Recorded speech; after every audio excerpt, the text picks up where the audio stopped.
शब्द जो तत्काल सुनने में लगता है, मर्डर ऑफ डेमोक्रेसी। देश का प्रधानमंत्री खुद हमेशा दया का पात्र बन जाए और कृपा लेते रहे और जनता की बात ही कभी ना करे कि महागठबंधन के साथ हमारी मजबूरी नहीं है, हमारी विचारधारा है। गठबंधन जहां तय कर देगा वहां लड़ेंगे। चुनाव मेरे लिए इम्पोर्टेंट नहीं है, मेरे लिए सेवा इम्पोर्टेंट है। जो महागठबंधन को लगेगा कि मेरी भूमिका क्या होगी। नमस्कार, मैं हूं निकुल तिवारी और आप लाइव सीरीज देख रहे हैं। जाप सुप्रीमो पप्पू यादव हमारे साथ मौजूद हैं। बैठक जिस दिन हुई थी उस दिन आप एक लाइन बोले हैं कि जिसकी जहां ताकत है वहां से उसको चुनाव लड़ने दिया जाए, एकदम फ्रीली, एकदम आज़ादी के साथ। देखिए, मैं ये आज़ादी या फ्रीली या फ्रीडम इस परिभाषा का तो कोई मतलब नहीं है। अमार्जित हर परिभाषा को अलग तरीके से आप मत निकालिए। देखिए, अभी जो क्षेत्रीय पार्टी जिनका कई संदर्भ हैं, कांग्रेस से कहीं उनकी डायरेक्ट फाइट थी, विचारधारा नहीं मिलते थे, सभी लोग 18 पार्टी एक जगह आई, प्रयास किया गया, एक शुरुआत हुई। आज स्टेट के मुद्दे से अलग देश के इतिहास का मुद्दा है, देश के डेमोक्रेसी का मुद्दा है।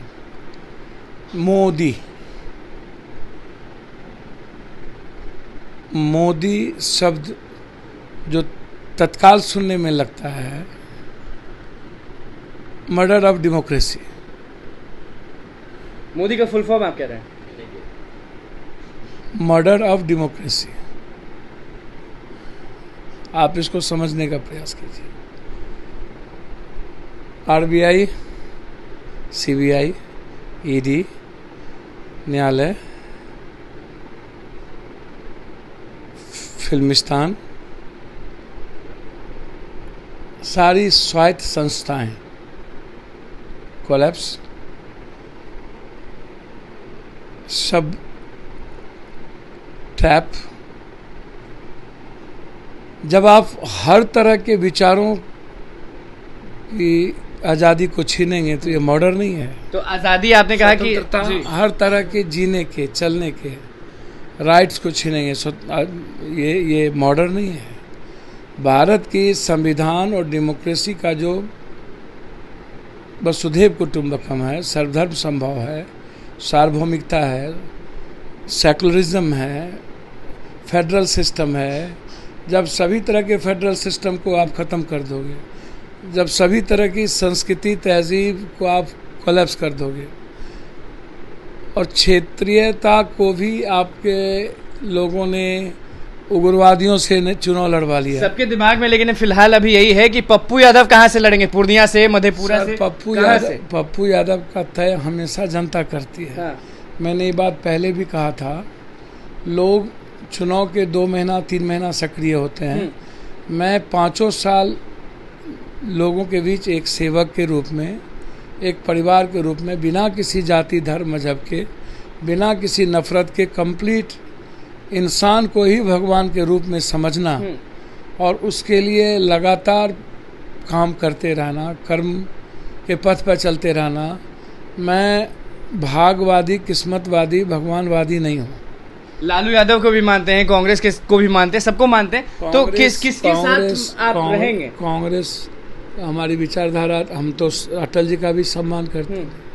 हमारे रिश्ते किसी से खराब नहीं रहे, व्यक्तिगत तौर पर नरेंद्र मोदी जी से भी खराब नहीं रहा। मतलब सब लोग अभी सोच सकते हैं कि पप्पू यादव भाजपा से भी लड़ सकते हैं, राजद से भी लड़ सकते हैं, अपने से भी लड़ सकते हैं। कोई भाजपा और राजद, आप हमको एक बात बताइए, पहले आप इसको समझिए। हिंदुस्तान और दुनिया में जो अभी आप देखोगे तो उसमें आज के डेट में हर देश में इस बात का कंप्लीट दुख है कि भारत में गाय, गंगा, गोरू, छिपकली, कब्रिस्तान, शमशान,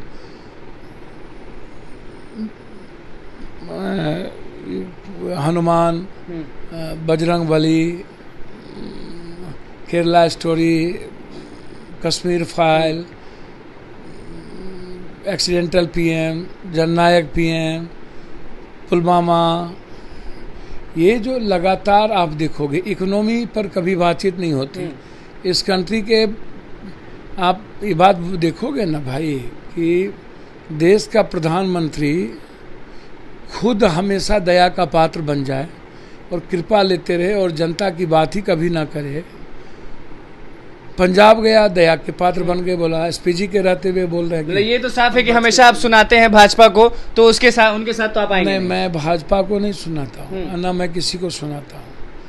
भाजपा इतने एब्सोल्यूट मेजोरिटी में, चाहे जिन कारणों से आए हो, चाहे उसके पीछे गोधरा हो, उसके पीछे पुलवामा हो, उसके पीछे पूंजीपति हो, उसके पीछे ईवीएम हो, उसके पीछे सारी संस्थाओं को उन्होंने एक अपना विंग बना लिया, वो हो। तो कल को भाजपा अगर बोलेगी कि पप्पू यादव आइए हमारे साथ चुनाव लड़िए, तो आप चले जाइएगा? मुझको समझ में एक बात नहीं आती है। मैं पहले भी कहा हूँ कि गठबंधन की राजनीति हिंदी पट्टी में है और मेरी विचारधारा लगातार कांग्रेस, बाबा साहब अम्बेडकर, रामास्वामी पेरियार, ज्योतिबा फुले, सावित्रीबाई फुले, गांधी, सुभाष चंद्र बोस, भगत सिंह, पटेल, नेहरू, ऐसे लोगों के साथ है जो नफरत को भारत में नहीं पनपने दिया और मोहब्बत के रास्ते चले, जिन्होंने संविधान को अपने जीवन में आत्मसात किया, जिन्होंने जातीय तनाव पैदा नहीं होने दी, सांप्रदायिकता को कभी तवज्जो नहीं दिया, कभी भाषा और क्षेत्रवाद के आधार पर भारत को विखंडित होने नहीं दिया, भारत में कभी नफरत की दुकान नहीं चली, भारत में हमेशा पाकिस्तान, जिन्ना और मुसलमान नहीं बात की गई, कभी भारत के पीएम ने कभी चाइना और ईसाइयत की बात की है। खुल के नहीं बोल रहे हैं, लेकिन ये तय है कि भाजपा के साथ नहीं जाएंगे, लेकिन महागठबंधन में आप। मैं फिर कह रहा हूँ आपको, समझिए इसे जी कि महागठबंधन के साथ हमारी मजबूरी नहीं है, हमारी विचारधारा है। हमारी विचारधारा है वसुधैव कुटुंबकम की, हमारी विचारधारा है हिंदुस्तान के 140 करोड़ लोगों के चेहरे पर मुस्कुराहट, उसकी तरक्की, उसकी खुशहाली, उसका right of health, right of work, right of education, right of justice, हर आदमी को जीने, चलने, बोलने, मुस्कुराने की आज़ादी, हर आदमी के आस्था को, विश्वास को मानने वाले भगवान, धर्म, मजहब का सम्मान। तो ये मान लें कि राहुल गांधी, पप्पू यादव, तेजस्वी यादव, नीतीश कुमार, सारे लोग जो हैं वो मिल के हरा देंगे जो सामने है नरेंद्र मोदी। मेरी औकात तो कुछ है नहीं, और हराना न हराना जनता के बस की चीज़ है। जनता के लिए ये चुनाव हो रही है और आप इसको समझ लीजिए, ये दिल का मिलन हुआ है, ये दल का मिलन नहीं हुआ। भारत, मैंने पहले भी कहा था, आज भी मैं कह रहा हूँ, इसको आप इस तरीके से समझ लीजिए कि ये जो एकता है ना, भारत के 140 करोड़ जनता की आवाज़ की एकता है, भारत के 140 करोड़ लोगों के जीवन की सुरक्षा की एकता है, भारत करोड़ के 140 करोड़ लोगों की आर्थिक आज़ादी के लिए, शैक्षणिक आज़ादी का है। मुझको लगता है कि इसमें अहंकार को अलग कर कंप्लीट रूप से और बिना किसी क्षेत्रीय स्टेट के इश्यूज के भारत के इतिहास को और संविधान और लोकतंत्र को ध्यान में रखते हुए हर क्षेत्रीय पार्टी और बड़ी पार्टी में कांग्रेस पार्टी को इस बात को स्वीकार कर लेना चाहिए। पॉलिसी मैटर किसी न किसी पार्टी की एक साथ कहीं न टकराहट हो सकती है, लेकिन भारत के इशू पर सबको आज एक होने की आवश्यकता है। हर दल को, और ख़ास तौर पर बिहार जहां से प्रयास किया गया, शुरुआत की गई, और हमेशा हिंदुस्तान में आर्थिक आज़ादी की बात हो तब, विज्ञान के निर्माण की बात हो तब, अध्यात्म की बात हो तब, साहित्य की बात हो तब, और एक लंबे संघर्ष की बात हो तब, बिहार हमेशा इतिहास में गवाह रहा है और पुनः एक बार बिहार 17-18 पार्टियों को एक साथ बैठा करके एक नए इतिहास की शुरुआत नीतीश जी, लालू जी और बिहार की जनता के भरोसे किया गया है। मैं उम्मीद करता हूँ सबसे पहले नीतीश जी, लालू जी और जो CPI माले है, यह मैसेज और संदेश दे दे भारत को कि हम लोगों ने सीट का गठबंधन सबसे पहले कर लिया जी।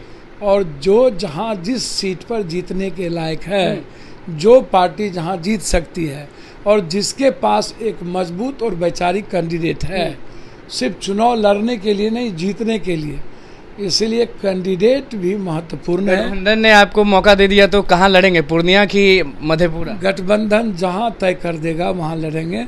मेरी प्राथमिकता कंप्लीट रूप से पूर्णिया है, मेरी प्राथमिकता मधेपुरा है, मेरी प्राथमिकता सुपौल है, खगड़िया है, सीतामढ़ी है। लेकिन गठबंधन, मैं चुनाव मेरे लिए इम्पोर्टेंट नहीं है, मेरे लिए सेवा इम्पोर्टेंट है और जनता मेरे लिए भगवान है।